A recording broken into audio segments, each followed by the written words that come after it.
There's no I on team, my eyes on winning. I'ma try to lane it till the timer says finish. I won't turn it down, not even for a minute. I'm working like a champion until they say he did it. Never holding back, shit, I ain't letting them ride. They just all the ball stationary like a dog team. I am feeling down with you, I'm playing hockey. Speeding to the finish like I'm winning. All in. All in. All in. Better fall cause I'm all in. All in. All in. All in. Better fall cause I'm all in.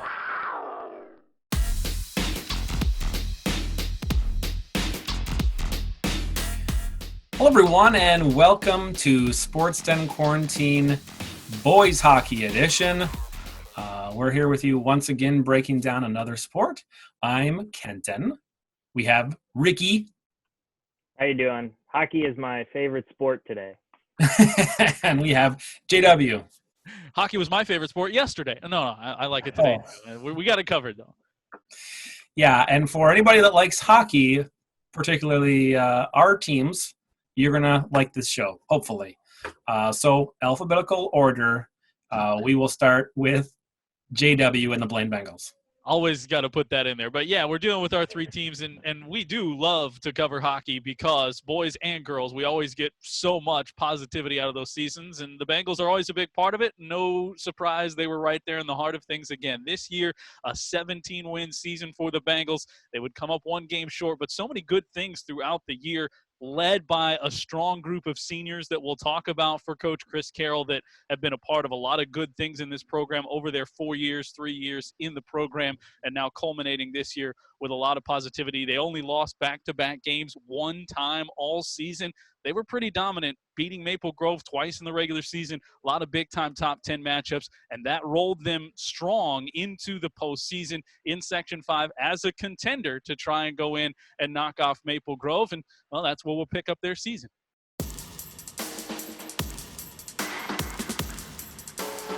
Semifinal round, my friend. The number 1 Bengals taking on the number 4 Centennial Grace Eagles. They met before. It was 7-6 Eagles. Lots of scoring. Not so much the case in this one. As Wallen making big stops, it wasn't until the third period we got a goal. Cole Hansen, shortly after the face-off from Jack Ryman winning it, Hansen scores it. That made it 1-0 Bengals, and that's the way it would end. Big win for the Bengals. Ryan Wallen, 26 saves in net for the Bengals as Ryan put the wall in Wallen, and the Bengals advance and win. They go to the section final. Obviously everyone wants to score the first goal in a game, and when it takes this long, it's kind of both teams, are itching at the fact to get that one because it's kind of a dagger, and the fact that it came that late in the game, especially off a face-off, kind of unexpected, it was really good for us to kind of power through the last 8 minutes, whatever was left, and then it kind of made them worry a little bit, so it was really big. It feels great. I feel like it put us in a great spot to win. With Cole scoring that goal, it was huge for us, and it was just a big advantage for us. The second-seeded Maple Grove Crimson and the top-seeded Blaine Bengals. Rematch of the 2019 Section Championships. They do it again in the Section 5 AA Championships. Last Thursday, inside Aldrich Arena, power play late in the first period. Henry Nelson sends the puck on net, and Sam Jacob deflects it between the legs of Cam Schoberg and right past Ryan Wallen. You have to see it in slow-mo to catch it all. Right there, kicks past Wallen. 1-0 Maple Grove. In the second, Josh Giuliani loses the puck at the blue line, then Landon Gunderson centers it back to Giuliani, and the Crimson take a 2-0 lead. It's the third goal of the postseason for Giuliani, who had 7 all regular season. Now, midway through the third, 2-on-1 develops. And for the Crimson, coming out of the Blaine zone, Sam Jacobs going to feed Chris Kernan for the score. He had a hat trick in the quarterfinals. He adds a big goal here in the third period of the section championship. Blaine outshot Maple Grove 45-28. They got some good looks along the way. This one didn't go in. That one didn't go in. Neither does this one. The Bengals could not get the puck past Maple Grove's Jack Winicky. He stops everything in the shutout. Second-seeded Crimson punched their ticket to state as the Bengals finish runners-up.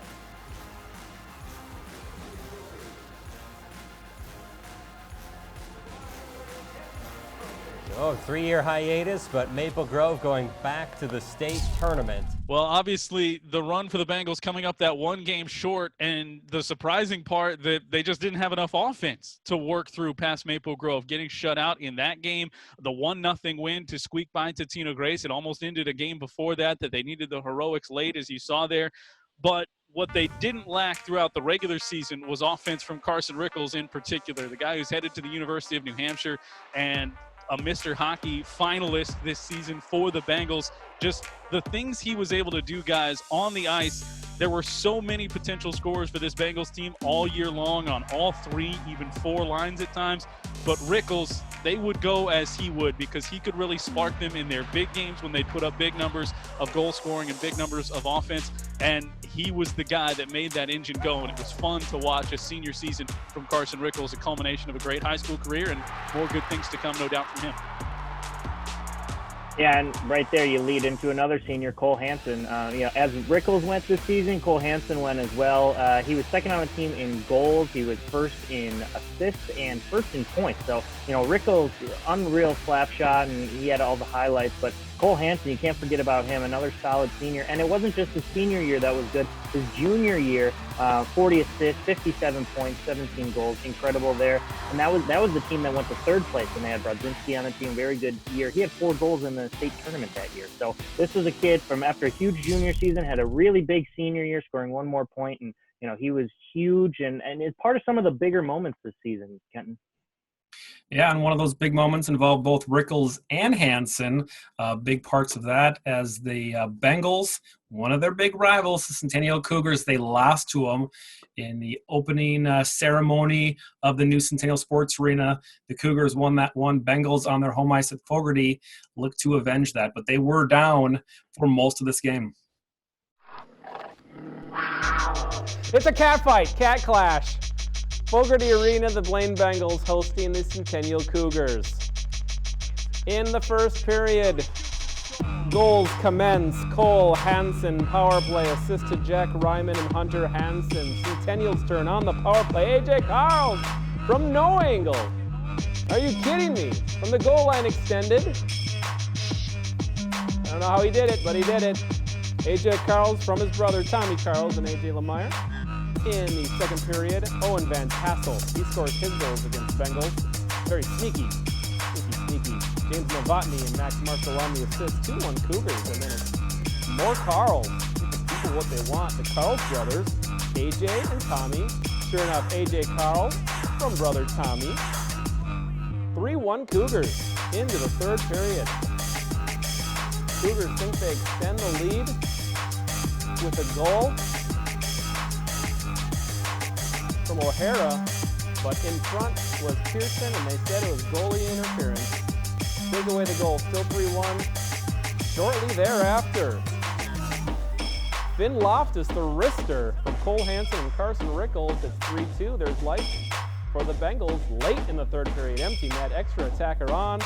Oh my, Cole Hansen, the wrister, knocked the water bottle off. He ties it up at 3. What an amazing shot. Clutch, and we go to OT. Finn Loftus and Hunter Hansen the assist. We're doing this. And it did not take long. There's a turnover, and the Bengals capitalize. Carson Rickles from Jack Ryman. Over, call it. 4-3, Bengals win, and OT, the Bengals win. Come from behind victory. What do you say, Rickles? Well, last year, actually, I scored the overtime winner here against them, too, so that was a really good feeling. And when we got over the boards, I just want to do the same thing and try and repeat it because it's a super cool experience, and getting to share with the people that come out and support us is awesome. Just a fun moment for all the Bengals seniors. No doubt, you lose the first game, as you said, Kenton, to the Centennial Cougars, but then to be able to come back and get the victory in such come-from-behind fashion. Basically, you lost 3 periods there, and then you lost 2 periods to your rivals, but you came back and you dominated in the third period and third and final period of the regular season and got the overtime win. I was at that game, and it was almost no shock, and I don't think anybody was surprised that once they got it tied, that they turned to Rickles, and it only took 40 seconds. It was just a thing of beauty to see from the Bengals side for them to complete that comeback win, and for the seniors have that signature moment in the regular season. Obviously, you talk about key moments, signature moments for a team, but it was signature moments for this Bengal team for 11 seniors on this year's squad. A lot of times we like to talk about point totals for seniors that are leaving. There were just too many. I mean, it was a boatload of points. You look at the top two guys in Hansen and Rickles, over 100 points combined. There were impact players all down the list, whether it was Mason Streeter, Zach Busick, Cam Schoberg, Rickles and Hansen, who we've talked about, Derek West and Sean Schweiger and Caden Brazinski and Braden Lindsay and Jonas Simonson in net. This was a class that not just this year, but over their time has been so impactful and put this Bengal team and kept this Bengal team right there at the top of the heap in the section. There will be a lot missed from this team, but no doubt the impact and the leadership that these guys will trickle down to those guys that are coming back. Yeah, so not the greatest finish at the end of the year. You know, Blaine, we were hoping they'd come out of the section, but, good campaign from the seniors. Now, looking toward next season, you do have some returners that are going to be pretty impactful, you'd hope. Jack Ryman, he was a junior this year, 35 points on the team. This is a guy who's been solid in the last 2 seasons for the Bengals. 5 goals 2 years ago, 13 goals last year. So Jack Ryman probably going to take over that leadership role in terms of offense, along with Ben Walrup, another junior that's going to be expected to have a good senior year. Only 6 goals, 5 assists last season. So, but with limited production, you're going to hope his opportunities open up more so. And then you look at the defense. Finn Loftus, great season. Only 1 goal, but hey, that's not what your defenders are trying to do. 26 assists on a team that had very good special teams as well. So Finn Loftus is going to come into his junior year hoping to have a big season on the special teams and demand the blue line. Then you look at their goalie, Ryan Wallen. Pretty solid campaign overall, including playoffs, 16 wins, 6 losses, 2.37 goals against average, and a 908 save percentage. So he's going to be back and solid between the pipes with his 3 shutouts. So, Blaine hoping to come stronger and win the section again. We'd like to see Blaine charge up through the state tournament next year. So that's a good recap for the Blaine Bengals. And we're going to take a quick break here on Sports Den Quarantine Edition. But coming up, we got the Centennial Cougars hockey team, and we're going to have some interview guests. 2 brothers sit down with us coming up next on Sports Den Quarantine. Pecorino, Campidoglio, vino rosso, vino bianco, cappuccino, Rigoletto, Canaletto, Saccomano, Vaporetto, Portofino, Leonardo, Amaretto, Marco Polo, Parmigiano, Caravaggio, Arlecchino, Allegretto ma non troppo piano, piano, Bardolino. Viva, viva, viva, viva, viva l'Italia, viva l'Italia, viva, viva, viva, viva, viva l'Italia che mi va.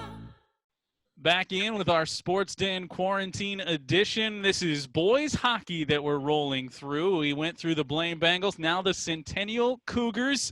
Well, the Cougars up and down this season ended up right around 500 at 14-13, did win 8 Northwest Suburban Conference games on their way into the Section 5 playoffs. They got some great individual performances, some great storylines that we'll talk about too, but their run to the Section 5 started with a win over Osseo, come up a game short in the semifinals against eventual champion Maple Grove. Yeah, it's geometry. So, Centennial and Osseo meeting in the quarterfinals on the other side of the bracket, but same location. So here we are, and Centennial, the 3 seed, taking on Osseo. Henry Bard with a little dangle and a strong finish. Even better settling. Look at the spin move. Oh, double my. Salchow. Nice. Very nice. Got the feed from Josh O'Hara to open the scoring 90 seconds into the game. Then more from Centennial.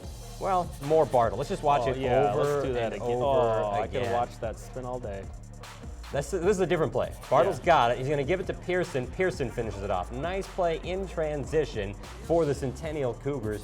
So Bartle's points on the first 2 goals of the game is a 2-0 at that point. Centennial gets another, and you're going to recognize his name. Oh, man. It's Henry Bartle. Watch him just skate down the middle, going past defenders, fancy stick work, and he finishes.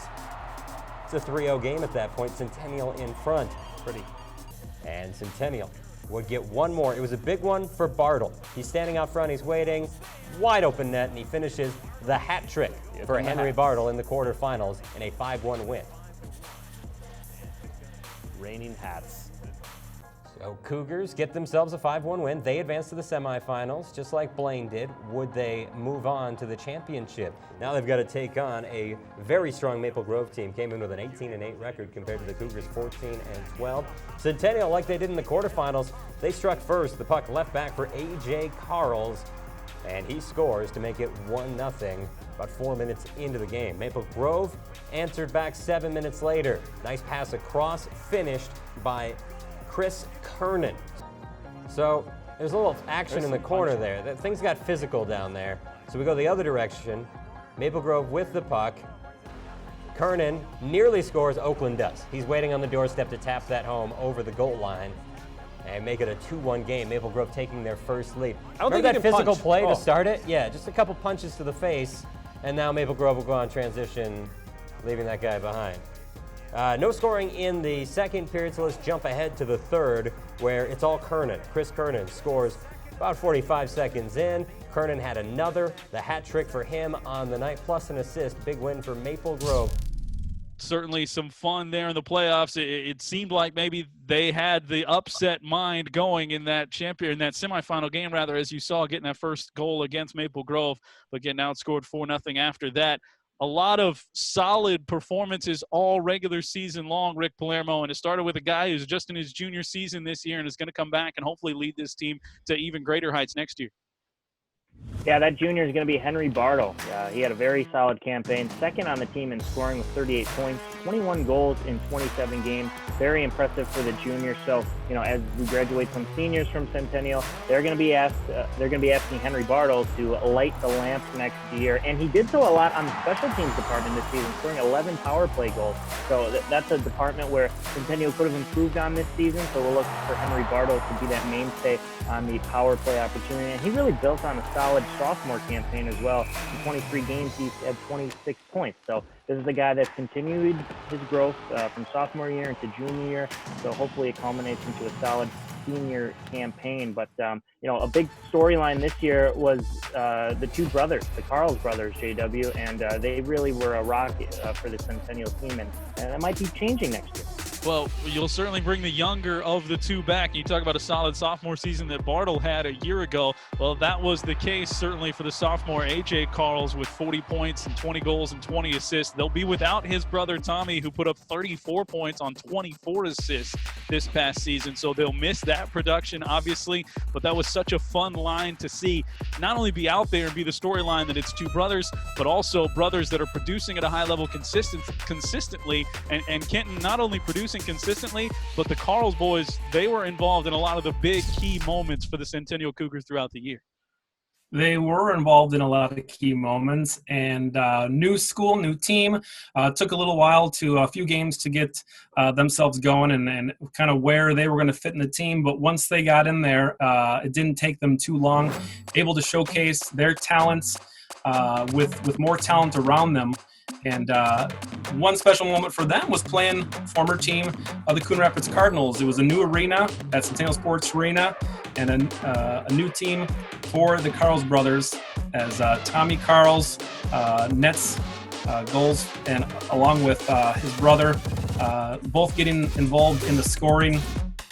Tommy Carls, 2 goals and an assist in that one, and A.J. Carls, a goal and 4 assists, helping each other out along the way as the Cougars, a big victory for them in that game. And we talked to the Carls brothers about what this season was like playing together and playing on a new team. All right, joined by Carls brothers now, Tommy and AJ. How you fellas doing? Good, how are you? Doing good. So for the casual viewer, we may not have seen where the Carls brothers were before this. You guys growing up in Coon Rapids and going to school playing sports, and then this year at Centennial. Tell us kind of what that change was like, going to a different school, playing for a different team, what that dynamic was like. For me, it was definitely a big change in the way me and Tommy had to play the game, because at Coon Rapids, we had a lot less support, so we really had to focus on just making things happen ourselves. And at Centennial, we had to learn how to play more of a team game. I think that was really good for both of us to just deepen our skill sets.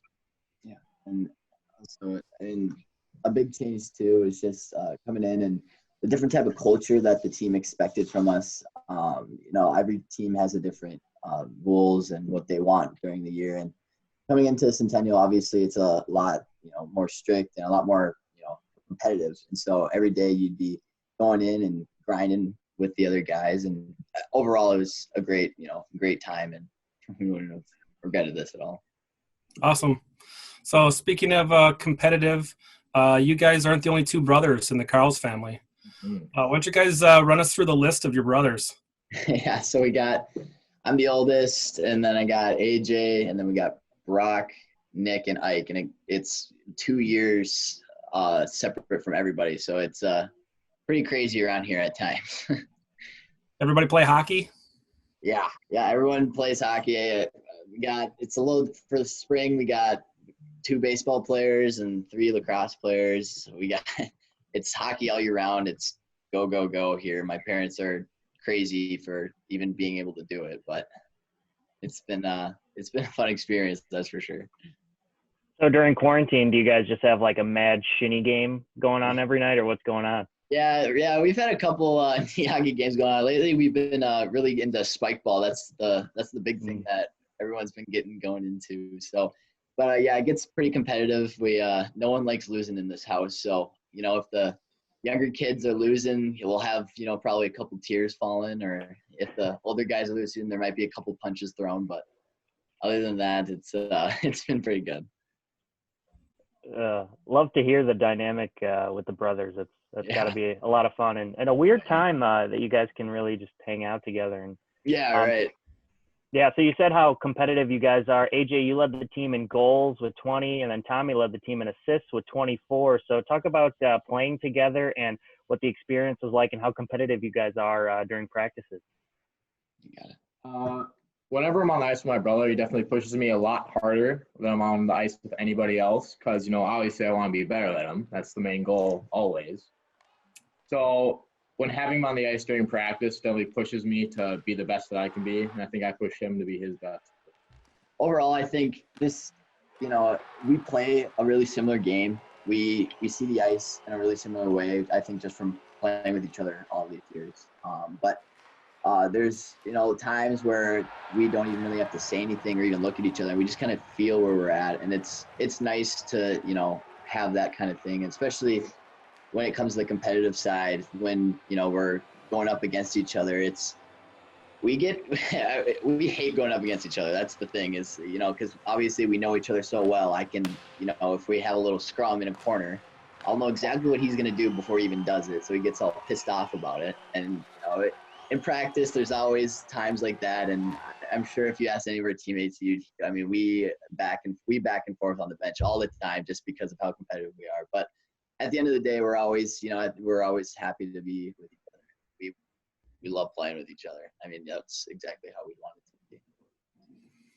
Yeah, so AJ, Tommy's gone next year, being a senior. You said you love to play together. How's that going to change kind of the dynamic, at least for you, next season for the Cougars? We definitely need to find a guy that can fill in his spot.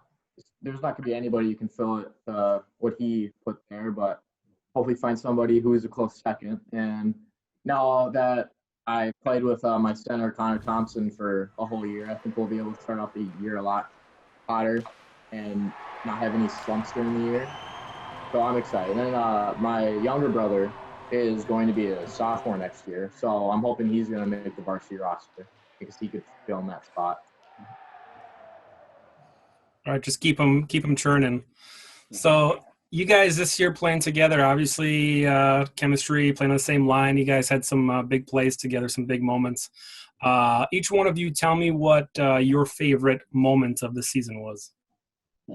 Well, for me, I'd probably go down to 2 of them. One of them was at Blaine when we played them, and we had the goal where AJ in neutral zone, their D had it. He pressured him really hard, and was able to get it over to me, and I got it back to him, and I think that was the goal up 3-1.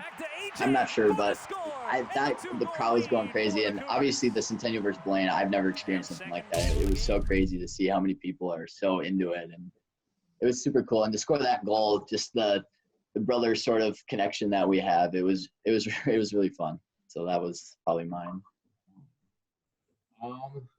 Mine was probably scoring the first goal of the year for me. At the beginning of the year, I had a little bit of a monkey on my back and scored for the first games. And after scoring that one, I just went up from there. Well, one of the bigger moments, at least something that we talked a lot about last year at North Metro TV, a brand new renovated Centennial Ice Arena. Little trivia, Tommy scored the first goal ever in that new building. You want to take us through that goal and how that piece of trivia is going to hold on maybe down the line for you, win some money? Yeah, for sure. No, yeah, that game was a really big turning point for us too. I hadn't scored a goal before that, or I actually just had one goal, but I still didn't really feel like I was playing my game yet. And I new rink, obviously, it kind of felt like a new year too, with the new year coming around. Everything was hopefully going to fall into place. And that first goal, when me and AJ's mindset that whole first game was, we're just going to use our speed because we're fast players, and we felt like we haven't been using it as much as we probably should.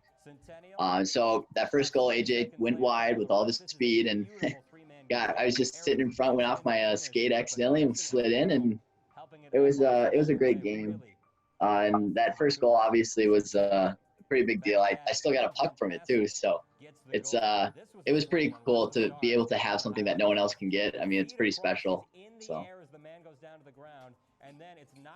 All right. Before we wrap, we're gonna do the abbreviated version of Know Your Bro, and you guys are actual bros. So what we're gonna do is have you guys both answer these at the same time. So just shout out your answer after the question. So we only have a few of them.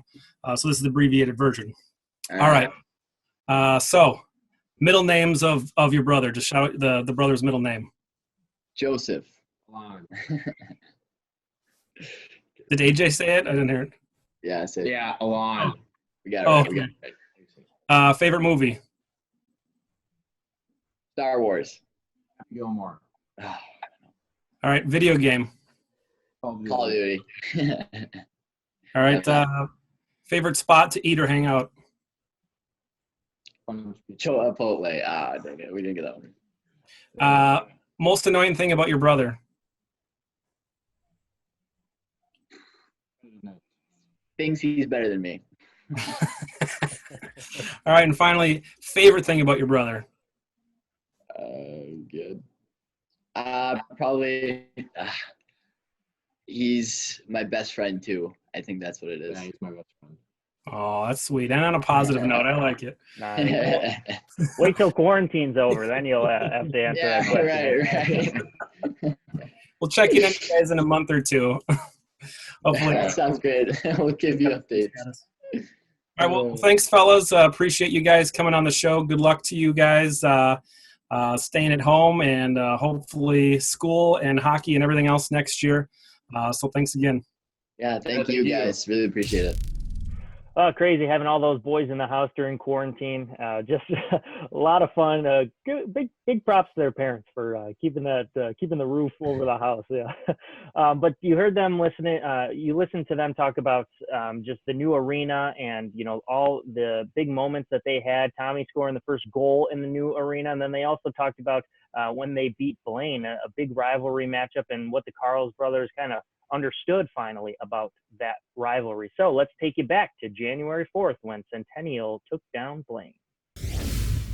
Join us at the Centennial Sports Arena. You'll hardly recognize her. Look at that loft space up there. They did a special ceremonial first puck drop with lots of former ADs, coaches coming by. The girls team was there before going to their away game to be part of that as well. And then the action got started, and Centennial, well, they were hyped. They got things going right away. Henry Bartle with the even strength goal after he forced his way in. Jake Pearson and Josh O'Hara helped him out. It was less than 3 minutes into the game. Then, just seconds later, AJ Carls has his shot stopped. The rebound comes out to Tommy Carls. The brothers combine on the score in the second. Just 26 seconds into the second. Power play opportunity. This one slides under the pads for Henry Bartle, his second of the day with a helper from Tommy Carls. Centennial, about 40 seconds later, coming on the rush. This is a beautiful three-man game. Josh O'Hara tips it in to finish, but Pearson and Bartle helping it up ice along the way. Really pretty goal for the Cougars. Centennial back at it. Owen Van Tassel gets the goal. This was a sweet one. Watch the stars, because we're going to highlight this. The feed across is in the air as the man goes down to the ground, and then it's knocked down, put in. Van Tassel's first varsity goal. Credit Carter Korkowski for getting the puck to him some way, somehow. He did the rest. We've got more highlight-worthy goals in this game. That wraps it up, a 6-4 win. I mean, like, we started off with a tough start to this season, so, you know, after the new year, we really wanted to bounce back, and the last couple of days, we really showed people that we're a state tournament team, and we're here to play, so, yeah, that was awesome today. Not at that point. You know, we just kept playing our game, and a huge part of that is positivity on the bench and keeping our guys going and making sure we're not getting down on ourselves.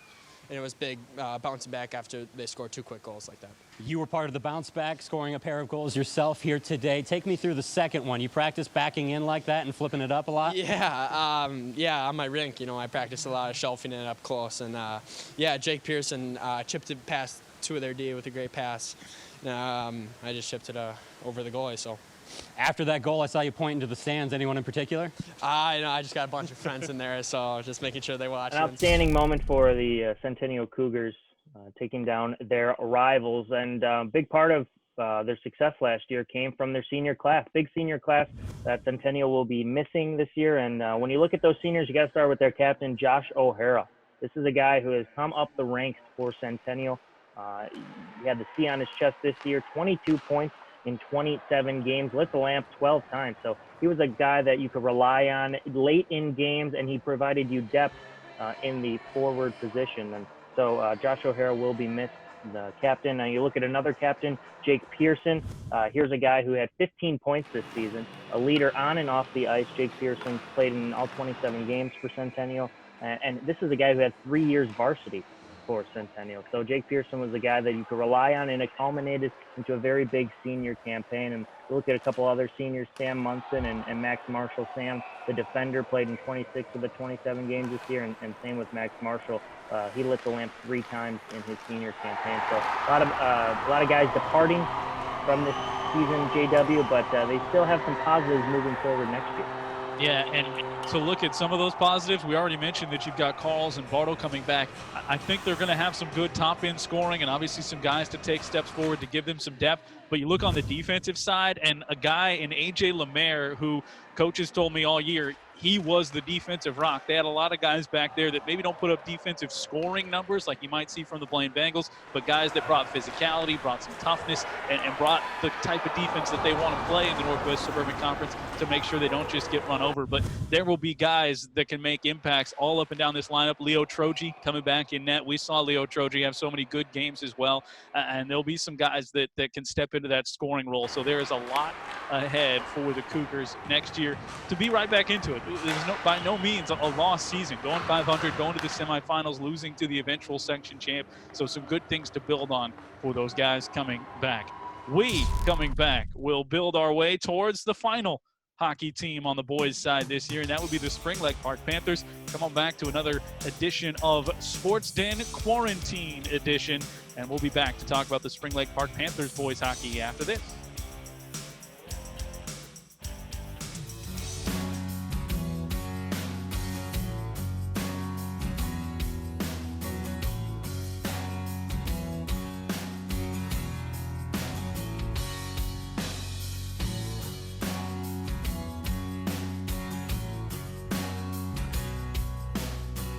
Dixie Blue Barbecue and Blaine. Some of the best barbecue you've ever tasted. Let us cater your next corporate or family event. One more team to go here on our Sports Den Quarantine Boys Hockey Edition. Kenton, Rick, JW here back with you, and we're up to the Spring Lake Park Panthers. Tough year for the Panthers, 6-19, got one Northwest Suburban Conference win. They started out with some victories under their belt against teams, Minnehaha Academy, things like that, but in the teeth of the schedule, it was tough for a young team and a team with a first-year head coach. You put all that together, Kenton, and things down the road might look even brighter with only 4 seniors off this year's team and a lot of guys that were productive this year for Coach Addison DeBoer coming back for him for year number 2. Yeah, absolutely. And we harken back to a time when the Panthers had a very different look to them. They had David Backus, and by the time he had graduated, there was another younger player coming along, Addison DeBoer, who came and tied and even broke most of David Backus's records, who obviously went on to a very successful NHL career. So Addison DeBoer, a big name, along with the Nelsons, Spillane Park staple in the family. He went on to play at Colorado College and played beyond that.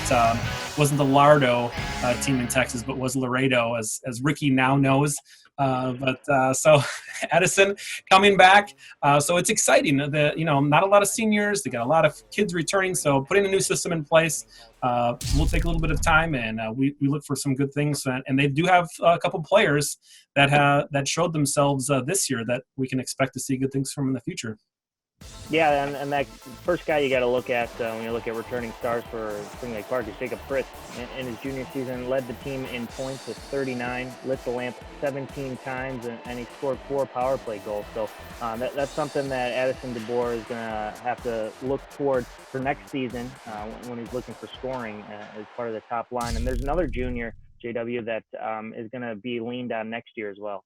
Yeah, there's a lot of questions for 2020, 2021 for Spring Lake Park hockey, but the top end scoring isn't one of them. Brock Larson, 37 points for him, 21 of those coming off of helpers and 16 assists. He's a junior as well coming back, and that will be a guy that they need to produce at that same level. And again, try and mix more in along with another sophomore that still has 2 more years after this potentially at Spring Lake Park, Rick. Yeah, Blake Lusick, one of 3 players with 30 or more points have scored. So you got Fritz, Larson, and Lusick all returning.